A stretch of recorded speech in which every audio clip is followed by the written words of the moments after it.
Nous, c'est clair, nos terrains d'étude, c'est vraiment les estuaires et les côtes, qui sont des zones vraiment sensibles au changement climatique et à différents phénomènes, à l'élévation du niveau des mers. On pense toujours à l'élévation du niveau des mers quand on pense côte, mais aussi aux tempêtes, aux inondations par les rivières côtières. Et nous, avec SWOT, ce qu'on espère, c'est d'avoir donc de la mesure des hauteurs d'eau, notamment lors de ces événements extrêmes, et de comprendre la combinaison de ces événements extrêmes et mieux comprendre les inondations, voilà, et le recul du trait de côte. On en a, je dirais, on en a trois. Alors je suis professeur en Normandie, donc on a tout le littoral de la Normandie et l'estuaire de Seine, mais on travaille aussi notamment au Sénégal et avec les collègues américains sur le Mississippi, dans le delta du Mississippi, pour voir justement là aussi les relations entre les crues du Mississippi, les tempêtes, et voir ce que ça provoque comme inondation, et est-ce qu'avec SWOT, alors soit seul, soit ou avec d'autres capteurs, on arrivera à mesurer ces phénomènes.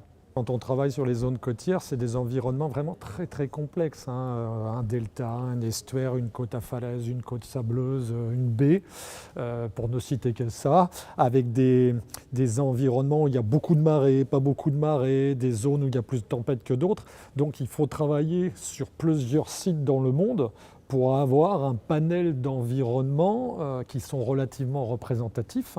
Et donc ça ne peut se faire qu'au travers de collaborations internationales, avec nos collègues notamment américains, mais également avec nos collègues africains, pour ne citer que ceux-là. Voilà. Nous, dans mon laboratoire, on est une équipe où on travaille sur du multicapteur, mais on est quand même très spécialisé terrain. Voilà.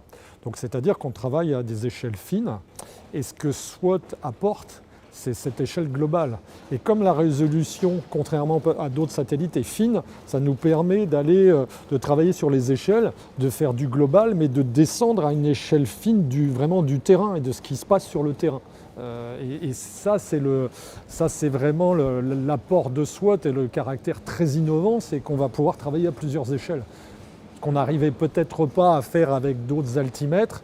Et puis ce qu'on espère aussi, c'est qu'avec SWOT, on ait davantage de mesures des hauteurs d'eau près de la côte, parce que sur les autres altimètres, on a des soucis, on est quand même assez loin de la côte. Voilà.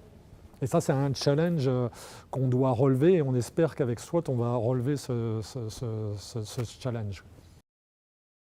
On est impatient que SWOT soit lancé, parce qu'on est impatient.